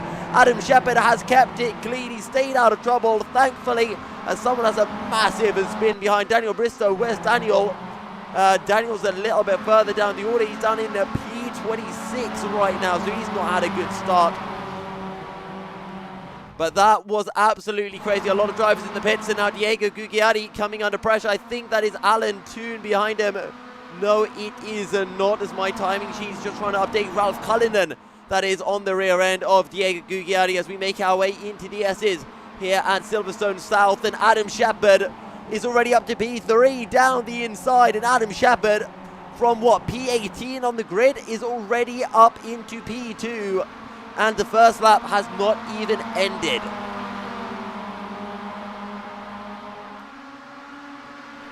Edward Ratbrager is up to P17. He's had a good start. And actually, right now, he's on the back of Mikey Key. What can Edward Ratbrager pull out? He's going to pull to the outside on the run on the hanger straight up and towards the Stowe corner. And Edward Ratbrager has a little think about the inside of Chris Knox, but he's going to have to back out of it. And actually, the pair of them run completely wide. And that's going to allow, I think that's Daniel Bristow to fly past Edward Ratbrager. Little mistake in Stowe. Oh, that's 3 abreast, and Daniel Bristow pulls that wide to not get involved. As that's Liam Stimpson dropping down the order. An absolute carnage right now.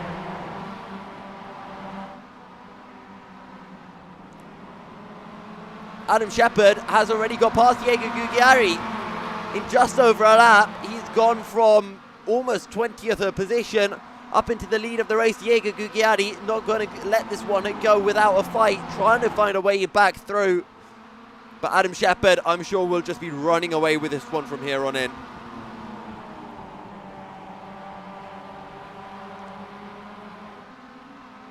How's Dave Chapman doing? Oh, Dave Chapman on the back of Edward Ratbrager and Chris Knox. Chris Knox in that little car, and now Edward Ratbrager being hunted. Oh, sorry, just been overtaken by Dave Chapman, pardon me. Ben Sharp up to P19. And it's going to be looking for P18 on Graham Slack, head down into Stowe corner. Job done for Ben Sharp. Who's that running wide up ahead? There's someone running onto the grass. Dave Chapman down the inside. Dave Chapman up into P13. Where's Edward Ratbrager? Getting a little bit touchy with Shane Pigott through turn 2 and 3. Edward Ratbrager in the green car. Easiest way to recognise what Edward's driving, where Edward is Michael Barry in the purple and black Mazda. Edward Ratbrager going to have a look down the inside into the double right-hander that leads into the S's, and Edward Ratbrager pulls off the move. Shane Pigott, oh, Shane Pigott taps Michael Barry. Well, it was much more of a tap, and Shane Pigott's car rolls backwards almost onto the circuit. Don't come back on the track in the approach of cars. Oh, that is a huge, huge incident. And that is Shane Pigott's fault entirely. Rejoining the track very unsafely, and I'm sure words will be spoken at the end of the race.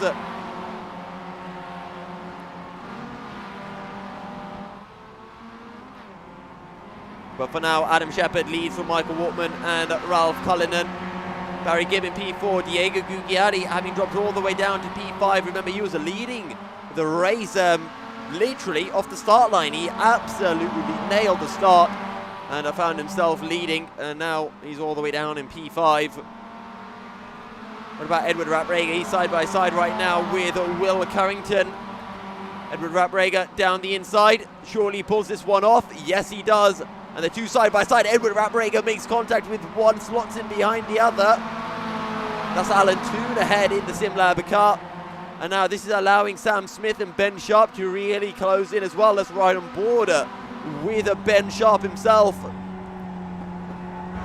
Cars are all over the place. Oh, that's a big incident. Alan Toon getting sideways and coming across the circuit. Sorry, who was that actually? Was that Chris? I don't know. I think that was Mikey Key actually. I think that was Mikey Key. Sorry, not Alan Toon. I do apologise, Alan. When you see this and you watch this back, it definitely wasn't Alan Toon who caused that incident, but Ben Sharp now looking down the inside of said Alan Toon into Stowe corner, pulls off the move. Chris Knox might try to find a way through as well. And indeed he will. Chris Knox gains the position. And now Graham Slack. Sorry, Chris Knox around the outside, pulls off the move. And Graham Slack now slots in behind Alan Toon. Tell you what, Nathan Davies is right on the back of it. Diego Gugliari. Oh no, that is contact. And they come across and they make contact with Jamie Gulliford. I think that was more contact between Nathan Davies and Diego Gugliari. And Nathan Davies will drop down the order. He's going to reset to the bits. He's not happy with that one at all.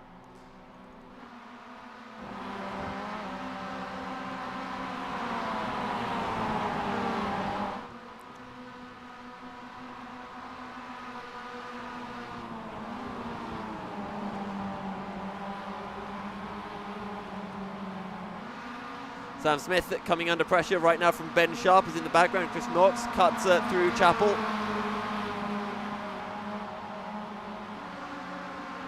So here we go then for Ben Sharp. Outside of Sam Smith, that's Jamie Gulliford up ahead. Sam Smith has to come across, sparks fly as the doors rub between the two drivers. Adam Shepherd 2.5 seconds ahead of Michael Wortman. He's a further 7/10 clear of Ralph Cullinan. Here comes Ben Sharp again, round the outside into club corner. He'll look for the switch back. And let's ride again. Let's ride on board again with Ben Sharp.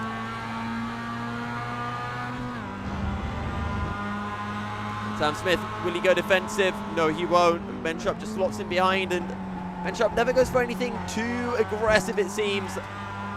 He knows to play it smart. He knows not to risk his race, risk his championship with audacious moves. At Sam Smith really squeezing Ben Sharp out, but Ben will slide his car through into the double right-hander.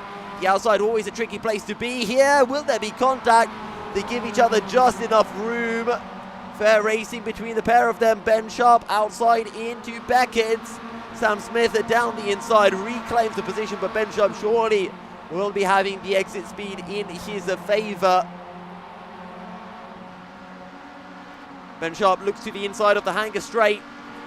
Sam Smith will go wide, and Ben Sharp is clearly ahead as they hit the brakes into Stowe corner.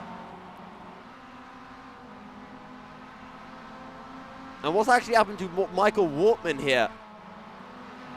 Michael Wortman has had an incident of some sort. He's dropped down the order. He was running in P2 or P3. And now Michael Wortman has just been passed by Diego Gugliari. And Jamie Gulliford is hot on his heels as well. Side by side then between Diego Gugliari and Michael Wortman. Wortman on the inside. And that's going to compromise his exit. Jamie Gulliford will get the run now. Into the S's we go.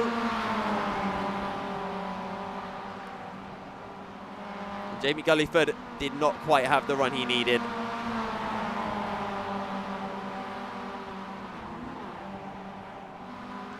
Sam Smith and Liam Stimpson neck and neck. And actually Liam Stimpson just flown past, so I wonder if something happened to Sam Smith through turns 4 and 5.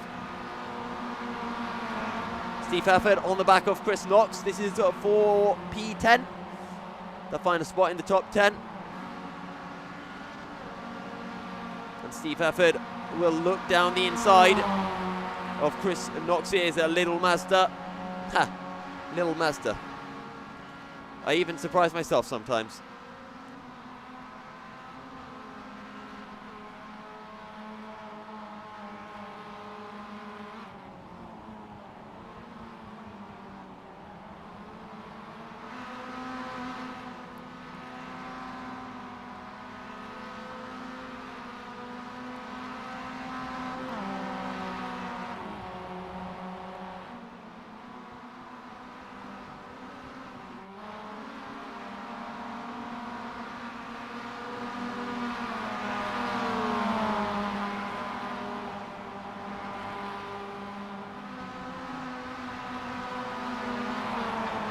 Michael Waltman a few tenths behind Jamie Gulliford.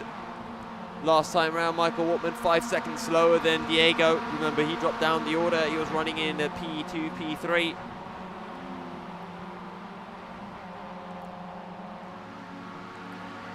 Ben Sharp 2.3 seconds behind Edward Ratbrager. A pair of them, two of the quickest drivers out on circuit. Edward Ratbrager having put in a 17.9.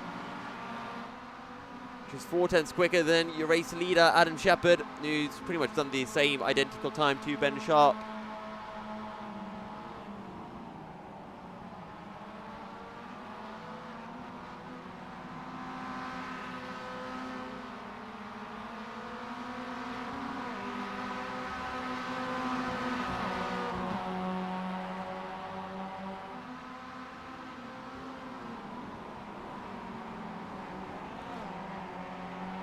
Last time round, Michael Waltman 5 tenths slower than Jamie Gulliford. I wonder if the incident on the previous lap was actually heading to Stowe Corner.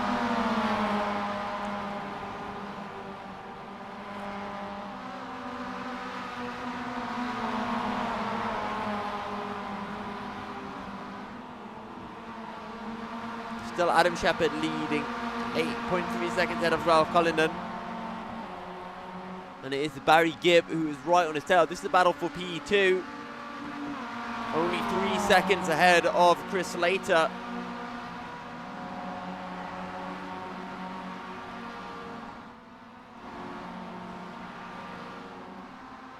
Couple of battles emerging. Edward Ratbrager last time round, 18.4. Ben Sharp closing in by about half a second. Down the inside, that is Michael Waltman, I think, having a little look. So that's Chris Slater. Is that Chris Slater? Can't quite tell. Sorry, it is Jamie Gulliford on the back of Diego Gugliari. So Jamie Gulliford almost finding a way through, but unsuccessful this time round.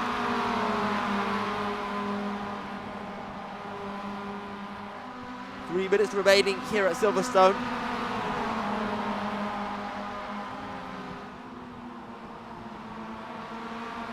Tell you what, Edward Ratbrager has really started to close into this four-way group. There you can see Edward Ratbrager and Ben Sharp coming onto your shot. And now Jamie Gulliford pulling up alongside Diego Gugliari. Oh, pardon me, pulling up alongside Diego Gugliari. Diego looking for the inside of Chris Slater. Chris comes across, and this is going to give Jamie Gulliford a fantastic run through Stowe. And Jamie Gulliford will take 1 and 2 as they approach the third to last lap of the race. But Chris Slater not done yet. Going to have a look down the inside, and Jamie Gulliford onto the grass will rejoin. And it forces Diego Gugliari wide. Chris Slater's gone even wider. These are 4. Nose to tail, Edward Ratbrager, Ben Sharp closing in lap by lap. Chris Slater then still in P4 from Diego Gugliari, Jamie Gulliford, and then Michael Waltman now joining into the fray. Michael Waltman around the outside, heading into the S's, and there's Edward Ratbrager joining in the fun. Ben Sharp will be here as well in a lap or so. Not long left for the third and final race of round 6 here at Silverstone, and Ben Sharp is on the back of this group. He has caught up so quickly. And let's ride on board with our championship leader as Edward Ratbrager looks for a way through on Michael Wortman. He'll go down the inside into Stowe Corner. And Edward Ratbrager pulls off the move, but look how much speed Ben Sharp carries her through Stowe Corner. And now Ben Sharp looking for the outside. He'll switch to the inside, late on the brakes from Ben Sharp. But he'll back out of the move, slots in behind for now as that's a big plumage of smoke. And who's dropped down the order? That is Sam Smith, I think. Sam Smith into the pit, so I think that was Sam Smith. Also, Jez Banks up to P11. He started all the way down in P37, so this has been a great drive from Jez Banks. As Michael Wortman now coming back at Edward Ratbrager into the S's. And Edward Ratbrager is going to lose the position that he had just gained. This is the white flag lap, the final lap of the race. And Adam Shepherd will be looking to close this one out. But Ben Sharp looking for that one more position, gets so close to the rear end of Edward Ratbrager. Up ahead, that's Jamie Gulliford looking for a move on Chris Slater. Is 2 by 2 with 3 cars. Jamie Gulliford holds on to the position. Oh, contact! And that's Chris Slater sent sideways. He's going to drop down the order. So Chris Slater will take P4. Diego Gugliari in P6. In P5 ahead of Michael Wortman, Edward Ratbrager, Ben Sharp. And then Steve Efford in P9, Jamie Gulliford. He's going to be disappointed with that P10. Jez Banks down in P11. A good drive from Jez all the way down in P37 to secure that. Liam Stimpson, P12. Sorry, Andrew Jebson, P12 from Liam Stimpson. And I think then it's Graham Slack, Johan Grimon, Jos Atkinson, Alan Toon in P16, Sam Smith at Dave Chapman, Shane Pigott P18, Fiona Siddons, Robert Noble, Chris Knox, Simon Skirton, David Buki, Nathan Davies, Aaron Kett, James Birch, Mikey Key, Michael Seal down in 31st, Michael Barry 32nd, Daniel Bristow. Well, we certainly expected more from Daniel Bristow in this race. He's down in 33rd ahead of Charles Kellyman, Roy Vivek. Roy having started in first, and Steve Hansford in 36.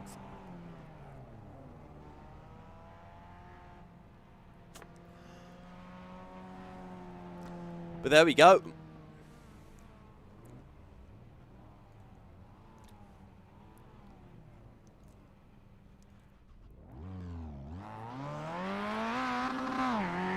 Crazy race then.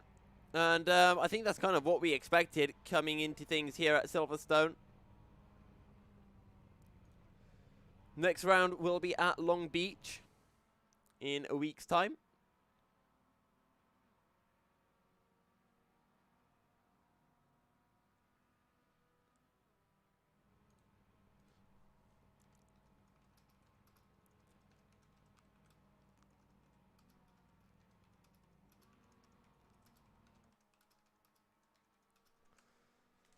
Right, so we'll be doing interviews for the next 10 minutes of the race. And, oh, right as I say that, Adam Shepherd's here. Adam, we didn't get to speak to you after the second race, but you were having a great drive, and then all of a sudden it all went horribly wrong for you. Yeah, I was coming through the pack quite well, and there was an accident up ahead, and someone spun and collected me. So that was a shame. I think I could have ended up in the top 4 or 5, something like that there. Well, the silver lining is that you got to start higher up the grid for the final race, and you got to the lead, and it was all plain sailing from there, it seemed.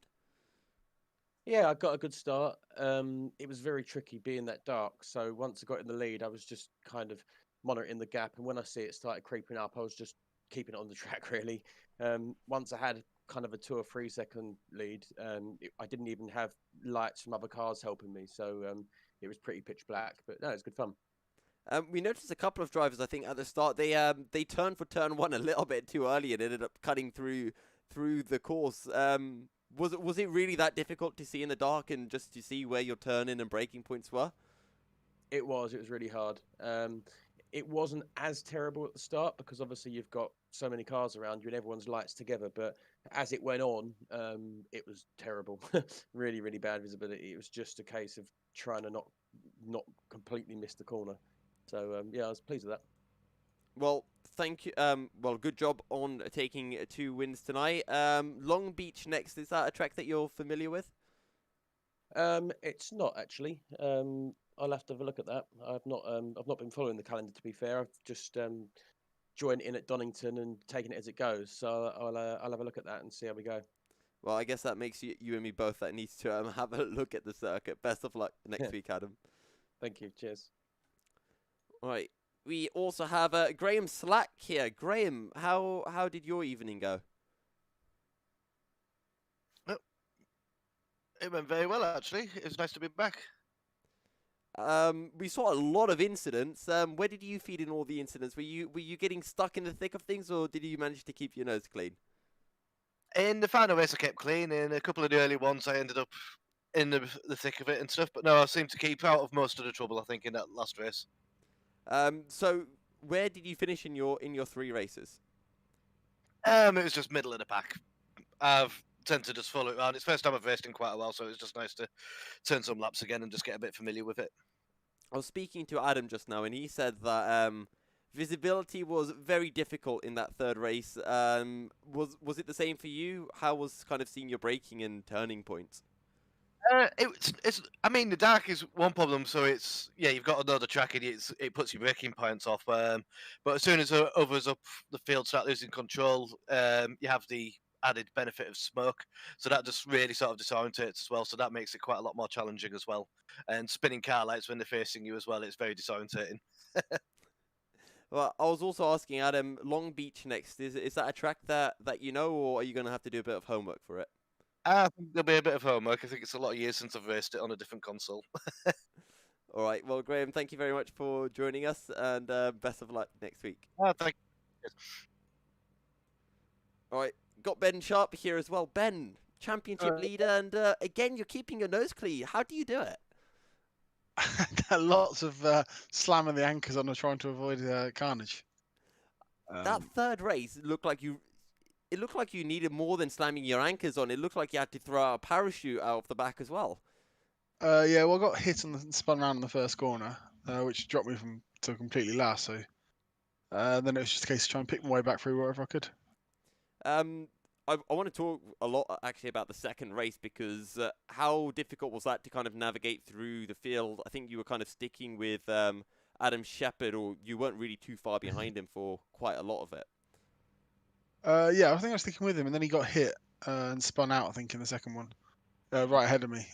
But yeah, it's just so hard. You sort of, I don't know, you sort of learn by doing this series is accident avoidance quite a lot of times. So if you see 2 cars going into a risky corner side by side, you just already start making plans of how you're going to back out of it. Speaking of cars going side by side, I noticed that going into, I think, that sequence of corners just before Beckett's, a lot of drivers liked going side by side through there. Did you have a little taste of doing that as well at some point? Yes, I think I went through with Sam Smith, and we actually both managed to get through cleanly, which so it can be done. But I would say it's almost advisable for one car to back out than try to hang in there, because it just feels like there's an accident waiting to happen. Okay, and I've also been asking the others because the next round of the championship is at Long Beach, and is that a track that you're familiar with, or one that you're going to have to do a bit of homework on? I have to do quite a bit of homework. I think I've done one official when it a race when it first came out in like a GT4 Porsche or something. Apart from that, I've never drove it. I didn't want. It actually got changed because it was meant to be Nürburgring, but a lot of guys saying it was too long and they didn't want to do it, so it got changed to Long Beach. But Nürburgring's fun. Yes, we were going to do the whole Nordschleife as well. Oh, okay. No, now I see that point. Would it have just been like one lap of the Nordschleife for the entire race? I think it would have been like 2 2-lap races and 2 3-lap races or something like that. But it would have been a lot of fun either way. But Long Beach will be good. It's just going to be, again, accident avoidance. Well, Ben, thank you very much for joining me, and best of luck in Long Beach. Thank you very much, mate. Cheers. All right, then. That was Ben Sharp, who just joined us. And is there anyone else in the interview room at the moment? There is none. Oh, David Chapman's joined us. David, Hi. how are you doing? Sorry, I just got dropped in here and I didn't know that it was going to happen. I think it was Ben. Hello, good to meet you. Likewise. You seem to have been getting your nose into the thick of things quite a lot. Some going your way, some not quite going your way. Yeah, I've had a couple of months off of BSR. I used to do the Tuesday series. I just thought I'd jump in for a bit of fun, kind of knowing what to expect with a grid of 40-odd cars and reverse grids.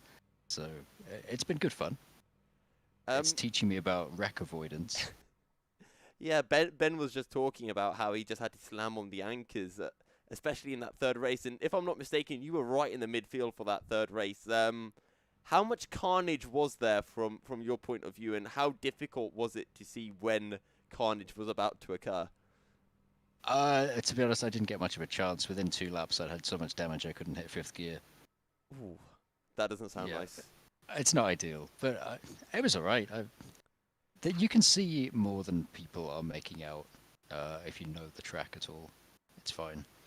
So you could only hit 5th gear, barely hit 5th gear, and yet you managed 16th. That sounds impressive. Yeah. Yeah, no, I could hit about 107 miles an hour in 4th gear down the back straight, and that was it. I was doing 1:21. It's a tale of slow but sure. Well, doesn't win the race, but does all right in the race. Yeah. Slow and steady nets you a solid midfield place when everyone else has crashed. And I've been asking everyone else this, but the next round at Long Beach, I guess A, will we see you there, and B, is it a track that you know? I've never seen the place in my life. I haven't bought it yet. I think I'll have to check my bank account before next Monday and decide then whether I'm going to show up or not. Right. Thank you, David, very much for the interview. I've just seen Michael popping a comment in Mondays because I only gave him a 7 for his livery, so I might have to defend myself now. I tell you what, if I do show up again, I'll have to put my old BSR livery on because I've got a feeling you'd quite like that. Oh, I'll like it. I'll give it a 10 if it's good. Oh, it's good. Okay. I look forward to seeing that now next week. Well, we'll see about that. All I'll be right. back on at some point, but good to meet you, and thanks for the stream.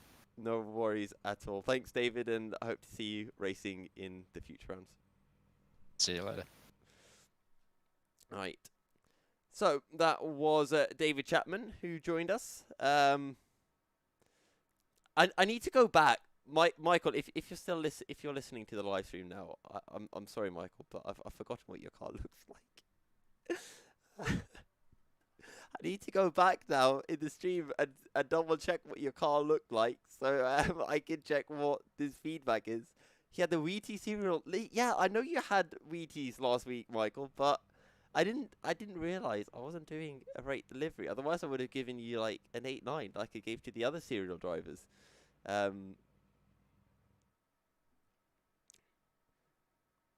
Oh wait, he wasn't able to race, and we're not a sponsor. Charles is just a very likable guy. I'm gonna have to look back at this now.